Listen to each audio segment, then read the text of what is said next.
is really crazy to hear yourself described by other people. So thank you guys for coming. I am so excited about this panel. I'm going to give a brief bio of each of our guests, and then after that, I'm going to tell you the names of their books, and I'm going to have each one of you to tell us what your book is about before we get into this. So in alphabetical order, the first one I have is Matthew Bounds. He's from Gulfport.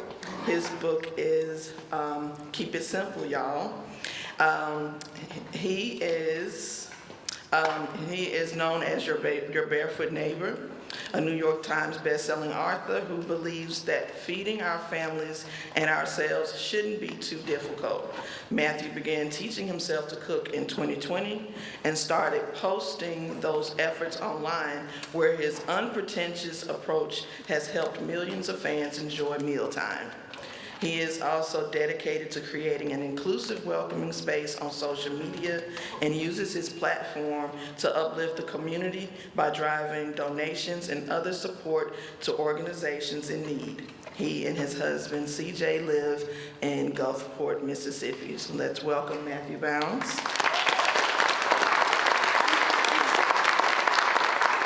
To Matthew's immediate left, we have Phillip Ashley Ricks. He has achieved international acclaim as a renowned luxury chocolatier and is celebrated for his exceptional craftsmanship. He has created premium gifts for Hollywood's elite at the Emmys, Grammys, and Oscars, and was named as one of America's finest confectioners by Forbes, a finalist on Food Network's Chopped Sweets. His Perfect Turtle was featured on Oprah's Favorite Things list in 2020.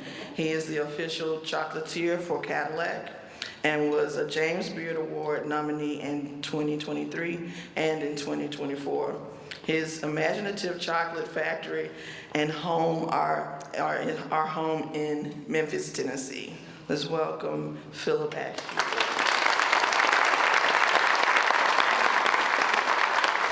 And last but never ever least, to my immediate left, we have Swamp Dogg. Swamp Dogg is a legendary soul, country, and R&B singer and producer with influences in soul, country, hip hop, and R&B. An avid foodie, he declared to write a cookbook to rival culinary legends more than 50 years ago before its publication. Before there was Snoop Dogg, there was Swamp Dogg. He first rose to fame as a 12-year-old soul singer called Little Jerry. Swamp Dogg sang under his own name in the 60s, while also working for record labels such as Music-R and Atlantic Records. In 1970, he adopted the moniker Swamp Dogg and has recorded 25 soul and R&B albums. His collaborators have included John Price, Jenny Lewis, and Bon Iver. So let's welcome Swamp Dogg.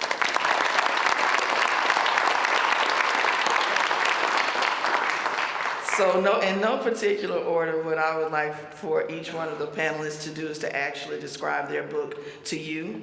And then I have a few questions, and we're just going to go into it from there. So gentlemen, whoever would like to go first. All right, sure. I'll start. So the name of my book is For the Love of Chocolate, and it's 80 recipes that I've developed for you, the home cook, any level of expertise, honestly. And so it really is my love letter to chocolate and to chocolate lovers.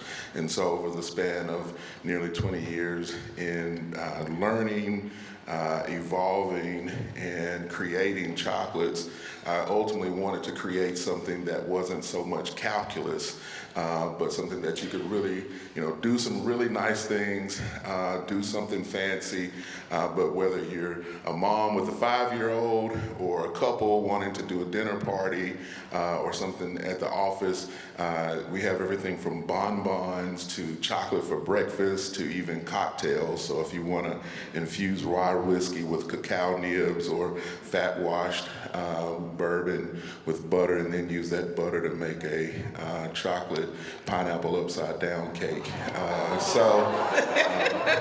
tips, tips, tricks, techniques. We really break it down. The first chapter is Chocolatier 101, so all of the terminology. So I really wanted to, again, demystify chocolate making, take away the intimidation, and create some things that you would love and the people around you can share. And plus, it's a gorgeous book. The photography is fantastic, top notch. So I think even that from a perspective is very artistic. So it's something you can show off both the book and give as a gift and enjoy the recipes.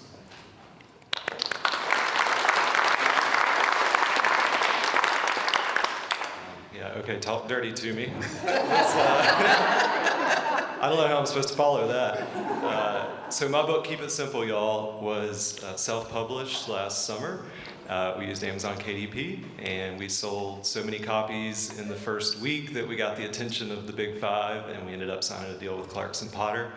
And then in November, we hit the New York Times bestseller list with it, which is wild. So really big shout out first to my husband CJ back there with the camera. He took all those photos in our garage next to the unused treadmill and the lawnmower on a card table. And he made those pictures into the New York Times bestseller. So I think that's really impressive. The book itself is a direct response to comments and requests that I read from my audience. Everybody really loves the simple niche. Everybody was asking me for crock-pot recipes that didn't just use cream of mushroom soup and cream cheese. So I set out to put together some crock-pot recipes that use whole ingredients, and we can put some fresh vegetables in there. And you can go right into the crock pot. That was my stipulation. If I have to cook on the stove before I go into the crock pot, I'm just cooking it on the stove. I'm not pulling the crock pot out. So that was the stipulation there. We also did some one-pot meals, same thing. If it's gonna be a one-pot meal, it's truly a one-pot meal. We're not gonna cook it and then tell you have to make rice inside. It's all gonna go in one pot. So we were pretty strict with how we put those recipes together. And it's just really simple, humble, not fussy food. And it's wild to be sitting up here with these legends when I'm just throwing stuff in a crock pot. People seem to find it very useful and helpful, and that's exactly what I wanted the book to be. A lot of people tell me they swapped this for that, and they found a shortcut to make this easier, and I love that even more. I really enjoy when people don't stick to my recipe. I want you to do it the way you want to do it. And yeah, let's keep it simple, y'all.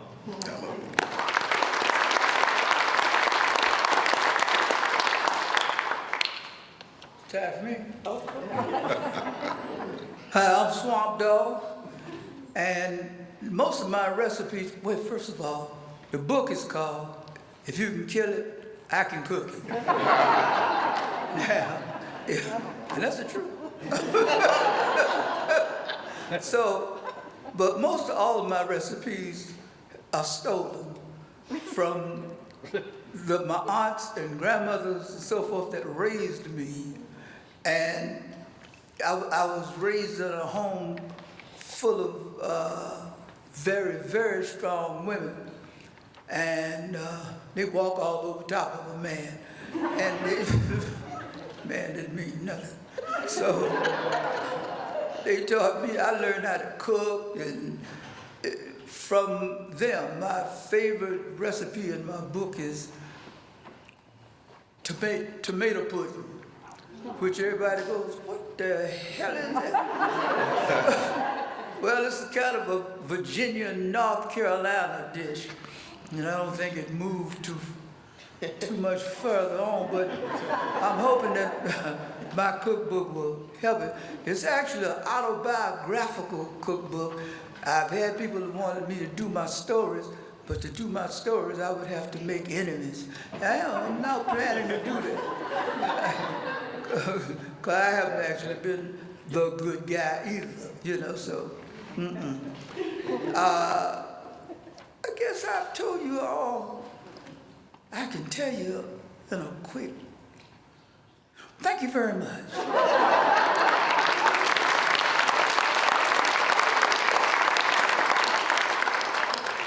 So before I go into my questions, because before I consider myself a chef, I consider myself a creative, and so I have to say that for each of your books was visually pleasing to me.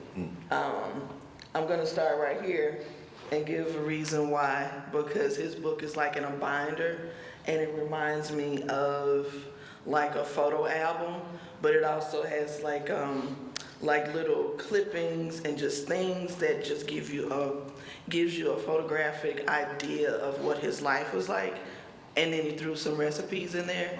But even for me to say he threw some recipes in there, they were still very intentional. And so it was just like even the heft of the book, the binder, the pages flipping, like there were always these little hidden Easter eggs in there. So I thought that was like really stunning, and that pleased my my 80s kid geekness, because I used to have Trapper Keepers. So for me to be able to kind of flip through it and just have that same recall was just like really good. It's a beautiful book. Matthew's book, he says keep it simple, but it's the simplicity of it. It's just so clean, and it's just so aesthetically just like, okay, I like the clean, I like the light. It just looked very friendly, and it's for anyone. It's not too much, it's not doing too much. It's, the definite, I am the cream cheese and the Oh, me the too. cream of mushroom person. I have gone into cream of celery, and I've gotten really fancy, and I did a cream of chicken with herb for my crock pot. So I'm a chef, but those are very nostalgic for me. And then for Phillip, Ashley Ricks, his book. So to me, he's like Willy Wonka, and he refers to Willy Wonka a lot in the book. And the pictures are stunning, and they're the captures of the actual chocolates, and just the different captures of the cacao pods, and it's just a beautifully vibrant book. So each of these authors up here, the book, before you even begin to read it and look at the content of it, the books are visually stunning. So I wanted to just preface that and start with that, and just let you know how pleased I was to get those books. But I do have questions. And so I'm going to start with you, Swamp Dog. You don't have to. You don't want to. Yeah, you can. You don't. Thank you. So you mentioned that your book, you gave a very small indication of what your book was about. So your book is full of vibrant snapshots into your professional career, as well as an intimate sharing of family stories, photos, recipes in which you omit salt from on purpose, but those recipes and the stories that you have are highly seasoned with your images, your personality, and your insight. What do you want your readers to take away from the book? Do you want them to take it away as a cookbook, or is this just like a glimpse into your life, or none of that, or all of that? You don't need me up here. You just said it. I want to hear from you. I want to hear from you, sir. I just wanted to introduce people to the foods that I grew up on and that I still enjoy. The cookbook was originally had a subline to it. It was, if you can kill it, I can cook it without salt. That's when my blood pressure went up to 240 over 180. I decided the salt wasn't quite the ingredient to use. So I leave that up to everyone's discretion. But, what was that question again? Take away from your book. It's such an amazing book. So what? I want them to go away wanting to get deeper into my career and life, and to see what I have done. I think I'm the only guy in the world that I got out 28 albums, and you ain't never heard of me. You know? But then I went home one time, and my aunts they thought I was Sam the Sham. You know? So they said, we hear your record all the time. I said, well, I don't have no record all the time. And this come to fact. But I didn't tell them no different. They were happy with me being Sam the Sham. So, Well, like I said, the book is amazing. You'll see it once you purchase it, what I'm talking about and what he's mentioning, because I still think that he's being very humble in just the beautiful and the quality of the book. So, my next question is to Matthew. Keep it simple, y'all. I love that title. I love the approach of your book that certainly keeps preparing meals simple and easy for busy lifestyles, but it also gives me the impression of creating spaces like potlucks, get-togethers, dinner parties by using the recipe ideas in your book. Was that the intention as well, or was that just like a happy surprise that came as a result of that? I think that was probably a happy surprise because if you're using a crock pot, you're not cooking for two usually. So yeah, I think so. I think that was just a happy accident that happened. It's funny because it's just CJ and I at the house, but almost all my videos and all my recipes are family size because that's just kind of the niche I fell into, and that's what people want to see. My number one request is dinner ideas for families, and so that's what we do. So everyone always asks what I do with all the food, because obviously I can't I can't eat it all. We have an extra freezer just for leftovers. They get labeled, portioned, frozen, and my in-laws come by every once in a while and go shopping, and they are more than happy That's nice. take it home. Yeah. So. Nice. Thank you. And Phillip, For the Love of Chocolate. It's a beautiful storytelling to your family and your influences, as well as your love note to chocolate. One of the quotes that stood out for me was that you think of chocolate as a food group. Would you mind elaborating on that? Yeah, because to me it is. I cook with chocolate and cacao.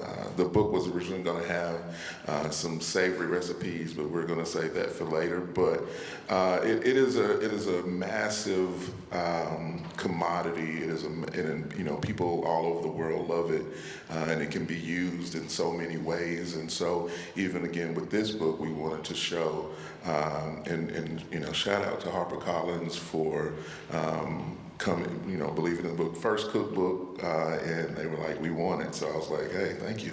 And so using chocolate and particularly, reaching back into, indigenous areas like West Africa, South America, Central America, Caribbean, and understanding the various ways that chocolate is used, and just how I learned about chocolate over the years, understood that it's more than just a candy bar. And so that's again why, there are breakfast recipes with chocolate in it. Every single recipe in this cookbook, the foundational ingredient is chocolate, and so we wanted to show the multitude of ways that you could use something like this, and it is a food group to me, and so it has been my life for the past 20 years now, and so I wanted to just share that perspective with you. Thank you so much. So we've talked about each one of your books, and so for me, I went through the books and I picked out some of my favorites from each one of your books, and I would like to hear from each of you what's your favorite recipe that you, what's the gem of your book that you think? So I'm gonna tell you what my gems are. So for Matthew, mine was the chorizo chicken skillet, because chorizo and anything never sucks. So that was a standout for me. With Phillip, it was the hot honey jalapeno chocolate cornbread with cinnamon butter. Yeah. Because it's jalapenos and chocolate already, to me, it's just a very intriguing combination. And for Swamp Dog, mine was chicken and dumplings, Guitar Slim. That was the one that stood out for me. So if any of you gentlemen would like to share your favorite, I think you've already did the tomato pudding. Yeah. Favorite. So if you guys would like to share with us what your favorite standout recipe is in the book. I'm gonna agree with you on that one. I like that one, but I think one of the most popular ones is the Italian sausage rigatoni. Every time I make that one on camera, it's flooded with comments. People say that that's their favorite one-pot meal in the book, but I do love that chorizo chicken. The cornbread for sure. My dad's a big cornbread fan and maker, and so a lot of people like that. But one of my favorites I mentioned earlier is the Grand Marnier chocolate pineapple upside down cake. The other is the sweet potato pie. It's a chocolate sweet potato pie, but with a heaping brown sugar meringue on top. And so super visually stunning, a really beautiful pie. And so I'm all about the visual aesthetics, but then making something. And I actually discovered this meringue when I was in Napa at this diner, and I was like, man, I gotta recreate this. And so kind of transforming my grandmother's sweet potato pie into a chocolate iteration, and then adding that on top. And so it's awesome. So those are some of my favorites for sure.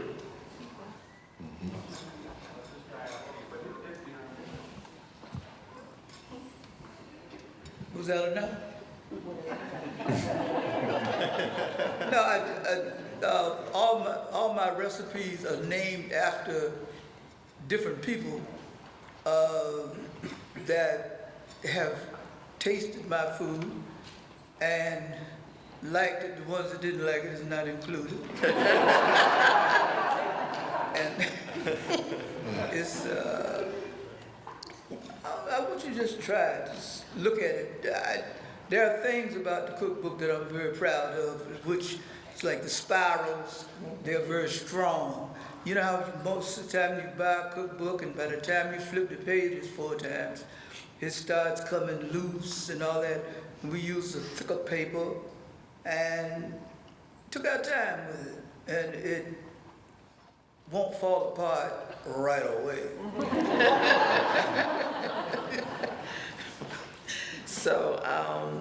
So I, again, being a creative and being able to read through the books, for me, I'm always like looking for things that inspire me. And each one of your books, like I said before, just not only the aesthetic of it, but just the actual content was really,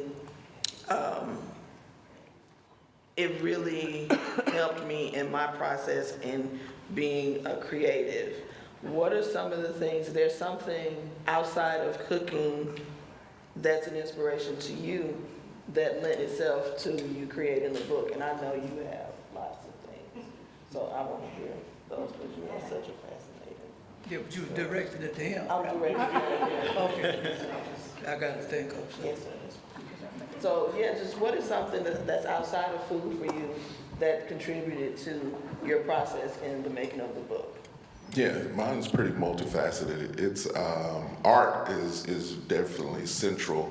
I grew up around art really early, so painting, sculptures, the whole nine, theater, music, movies, all of that, which is why there's so much reference to Willy Wonka. Reading was a big part. So I've always kind of had this fantastical imagination, and so, thankfully have a way to kind of get that out into the world. And then Memphis, and just, growing up in the South, my friends, family, parents, particularly my grandmother, were all huge influences in what I do and how I cook. And even in the book itself, from a recipe standpoint, each of the recipes are all inspired by the different chocolates that I make. So it may be a cocktail, but it's based on one of my chocolates that I've made across town. So even like I said, the pineapple upside down cake, we do a Grand Marnier caramelized chocolate bonbon. So, and then we turn that into that pineapple upside down cake, which you can honestly tell I'm a fan of that kind of a dessert. So art is very central, which is why there's so much emphasis on the photography and then the typography and how the book is laid out. And so a lot of attention was paid to that. I'm just going to be very honest with you. The book that I wrote, Keep It Simple, Y'all, was, like I said earlier, it was a direct response to audience requests. So that's what drove that book. It was very practical. I wanted it to be very useful. So one of the biggest complaints I got on that book when it came out was that it was impersonal. People wanted more notes from me, and I didn't include that because I was really on a mission with these. I had these stipulations for this chapter, and this chapter, and this chapter. And the next one that I've been working on, it'll be out spring 2026. This one I had a lot of fun with, and we really dove into telling stories, and there are stories with recipes that have backstories. I have recipes from friends in there. So that one's going to feel a little more inspired, I think. But yeah, Keep It Simple, Y'all was really, it was my audience telling me what they wanted, and that's what got translated into the book. Well,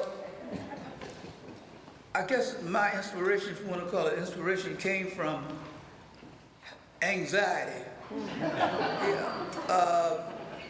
My wife suggested that I get heavier into my cooking and maybe do a book. And because I was going through anxiety before psychiatrists and doctors, etc. They still don't know how it really is supposed to turn out. And I had it. I mean, I had, give you one example, I had claustrophobia and, what's the other one? Claustrophobia and, my daughter, yes. Huh? Agoraphobia. Oh yeah, agoraphobia. She's a doctor. So, anyway, I mean, to be afraid of closed-in places and then be afraid of open places. Where do you go from there, you know? So in the kitchen, I would be by myself.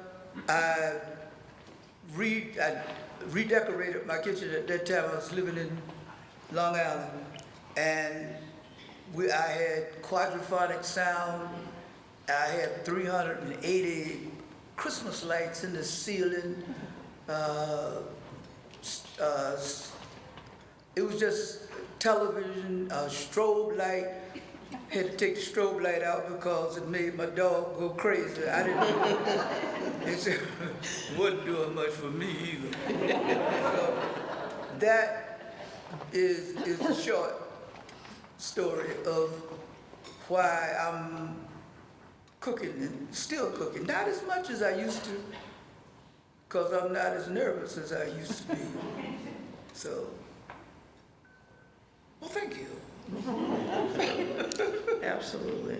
So I'm going to actually open the floor for questions because we have a pretty large audience. So if you have questions, I want to be sure to try to get as many of them answered as we can. Are there any questions that we'd like to ask the panel? Where can we start? You have a question? Okay, sure. What is your recipes required? So yes, the only ones that required. Yeah, record. Oh, I'm sorry. She asked, do my recipes require tempering? So the short answer is yes. Some of them. One of the first chapters is all about bonbons. So we do give you some exploration into actually the chocolates that I make. So, but the good news is there's a whole temperature scale. There's literally an entire how-to, and just so you know, the primary goal with this book was to not be like chocolate books of the past, where again very complicated, very mathematical, you know, and so if you can read, you'll be able to do it, which obviously we're at a book festival. So, so it is step by step that and what tools, the temperatures, the scale, the charts, all that is in there. And then the other recipes, no, because again, you're doing cocktails or biscuits or whatever the case may be. Those don't. The ones that specifically require tempering is that the ones with bonbons. But I promise you'll be able. We even teach you how to paint chocolate molds, where to get the molds from, all of that stuff. Chocolate. I love chocolate. It's a strong flavor. Is there a trick to keep it from overpowering your other flavors? Yeah, and the amount. So one, weighing, is crucial. So scales, things like that. But also remember, chocolate is the foundational ingredient of this. So we do want to taste it. But what I've been able to master over the years is, when we make a chocolate that's, port wine, fig jam, and goat cheese, each of these elements are designed and they're put into the formula at a certain stage based on how our palates are. And so, so again, we're teaching how to build these recipes to where we're celebrating all of the ingredients. So we don't want any one thing to be, overshadowed. And then some things are designed for textural contrast. And so you'll be able to definitely enjoy the chocolate, but also be able to taste the jalapenos, for instance. Yes. Okay, yes, in the right here. Yes. At the risk of sounding like a sucker. Oh, please do. I first just wanted to say thank you. This year particularly has been a very hard one in our area and in our country. I know that's dramatic, but honest to God, people like you are keeping us going. We need so much more time. Laughter and just friendship and the things you do with your channel. I'm a terrible cook. I learned toast. I recently found out I do too. in my 40s that I have ADHD, and I'm like, that's why. So I get bored and I walk away. But I have bought your book, and I want you just continue. And I'm so trying to bring that out in the world and make Mississippi look real good. I need that too. So my question about that is, like, were you raised by people like you? How did you get this? You're so kind to do what you do with your kids. So I've told this story before. I actually did a whole TEDx talk on it. You can YouTube it. In about 2018, 2019, leading up to the pandemic, I'll give you the very abbreviated version.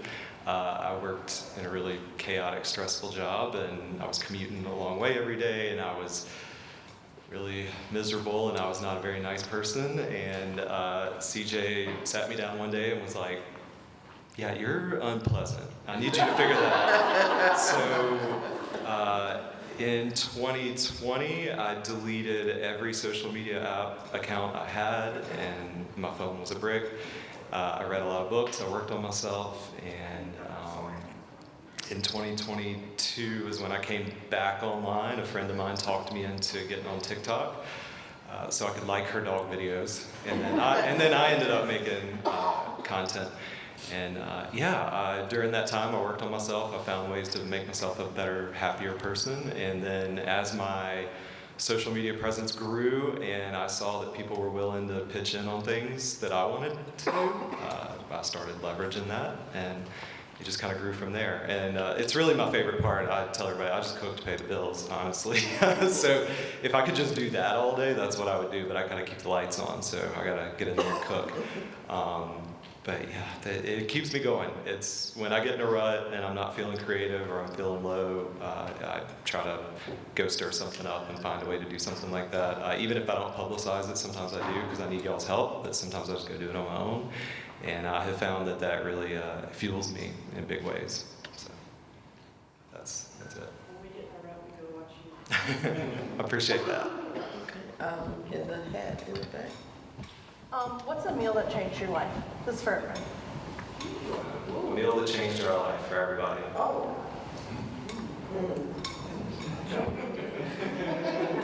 I gotta think about think my life has been changed.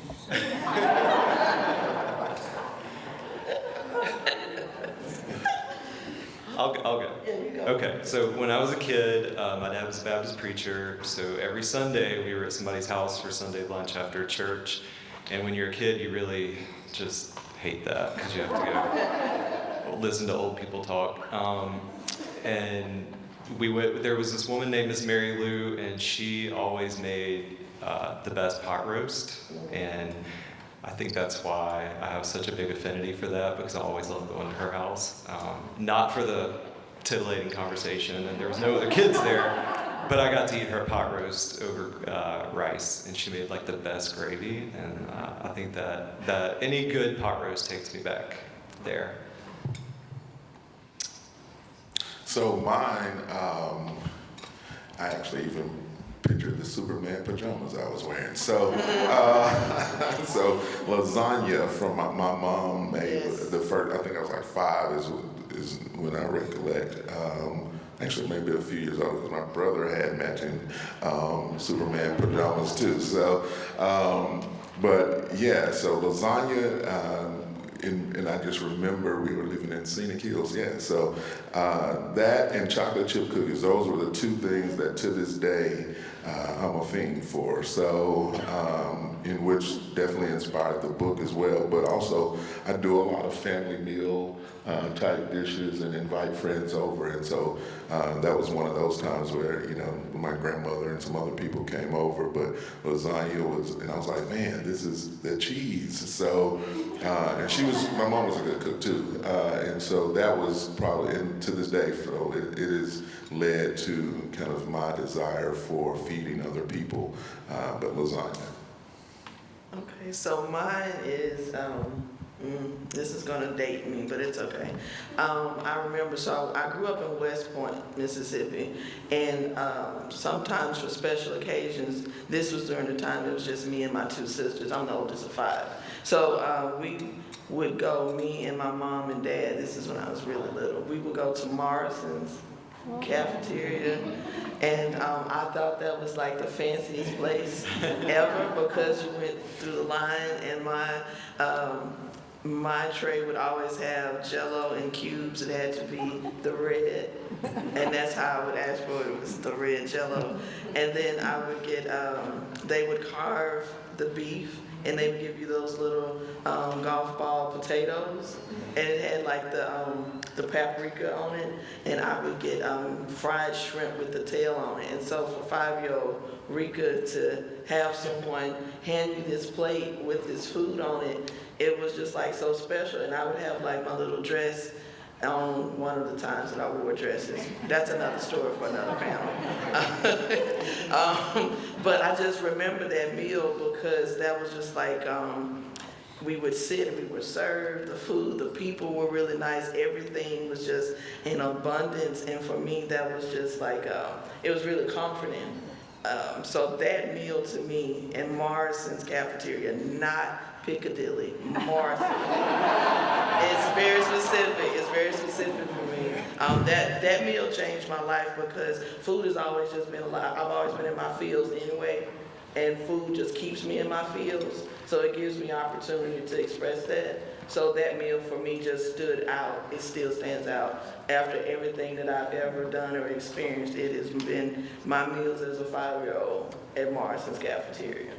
You know they still have Morrison's in Mobile, Alabama. I know, and I'm actually planning a trip. I'm planning a trip specifically to go to Morrison's. That's all I want to do. I don't see anything else in the town, in the city. I just want to go to Morrison's, and I hope they have those little golf ball potatoes with the paprika on them.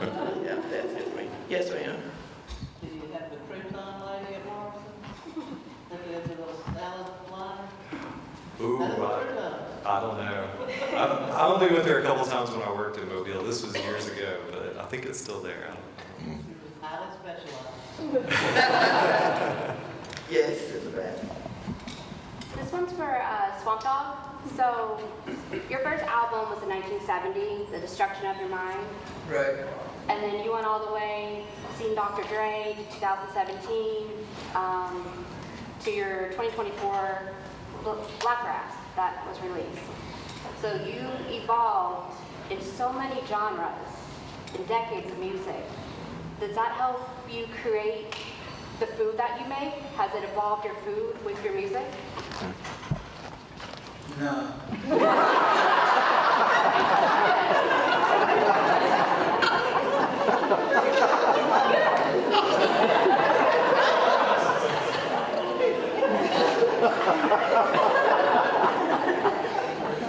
Said it is what it is.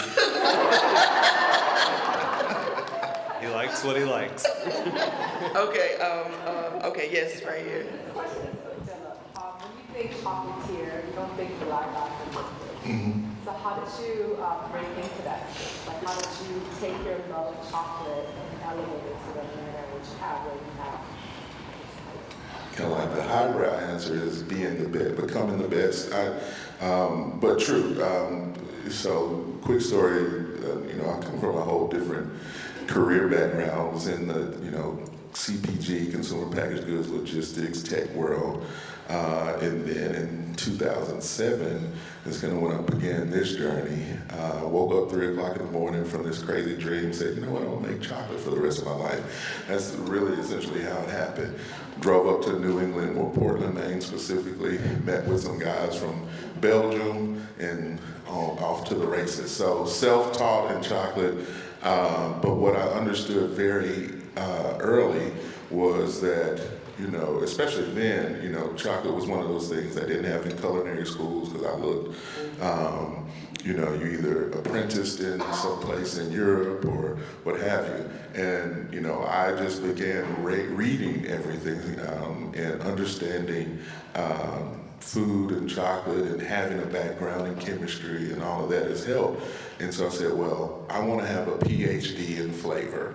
And so I literally spent 2-3 years before I ever made a single chocolate reading about herbs, reading about spices, how to make wine, how to make whiskey, how are things done, talking to bartenders, chefs, authors, etc., and just compiling in notebooks and things like that information, and said, I want to be able to, once I start making chocolate, be able to manipulate this into any way I want. And so the true inspiration for how I approach chocolate making, cooking, and anything else is, if you are familiar with the Charlie and the Chocolate Factory story, where Willy Wonka is giving him the stick of gum, and it's the potatoes, the tomato soup, the roast beef, and at the end, if we don't have to juice you, we're in good shape. But I said, I want to do that with chocolate. And that's how the French blue cheese chocolate was born, doing barbecue chocolates. And what that meant to me was, I want to tell stories with the chocolates that I make. And so that allows me to take, experiences and things and people and places and food and distill it down into, a 10-gram piece of chocolate or something like that. So that was the kind of roundabout way to say, okay, you don't see me coming, especially then. Phillip Ashley, 6'2", 300 pounds. And it's like, oh, you're a security, you're playing this. And, I'm doing the chocolate. And so early on, there was literally nobody that looked like me doing what I was doing, like literally. So, and I knew, I said, well, if I want to create something and become the king of the category, to use kind of a marketing thing, that was the whole focus and the goal. So. Yes, right here. How did you decide to put chocolate in things that are so, I've never considered putting chocolate in my cornbread. How did you come up with it? Is that something that you have always, your family has always done in history, or you just said, oh, I'll just put chocolate in it?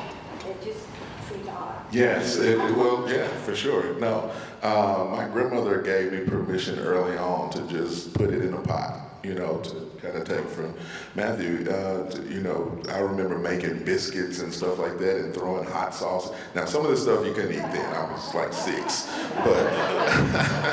But at the same time, I've always had this wild imagination. And again, even with the chocolates, I'm like, why don't we put blue cheese in chocolate? Why isn't anyone making, all these other types of flavors. I'm literally doing chocolates with caviar next week. So, so I've always felt like pushing the boundaries. And if I'm going to do something, it might as well stand out. Again, another way to kind of, I don't want to be sensational and it suck, pardon the language, but I want to do something that's super over the top, that's also like, okay, wow, this is amazing. And then with the book, taking that down to be able to where anyone can essentially perform that and it be stunning. So so it's just, that's just always how I've thought. So. Well, I put things in chocolate and kind of flavor that out. Going in another direction. Absolutely, and that's again the whole thing about it being a food group, and so using it as, you would use any other kind of major food group, yeah. Yes. Swamp Dogg, I'm going to ask you not a yes/no question. But I watched the film last night about your documentary film, Swamp Dogg Gets His Pool Painted, and you live in this great house in LA, but you have also a couple longtime musical friends living with you. People are visiting. You've got family members staying there. I just wondered, how does food play into that hospitality that you offer to so many people? And so many people are attracted to your house. Do you cook for them? Yeah, that's when I go in the kitchen and throw some things together. It's everybody in my house has different tastes, and I can't cater to all of them. So I may have ham hocks and beans, some which usually goes over 90% of the people, and the others can go to Popeye.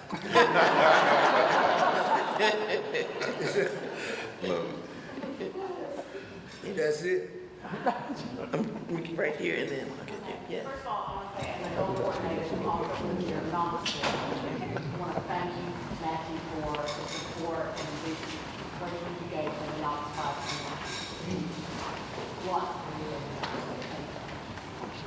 if you go to a party in somebody's house and you have to bring something to eat, what would you bring?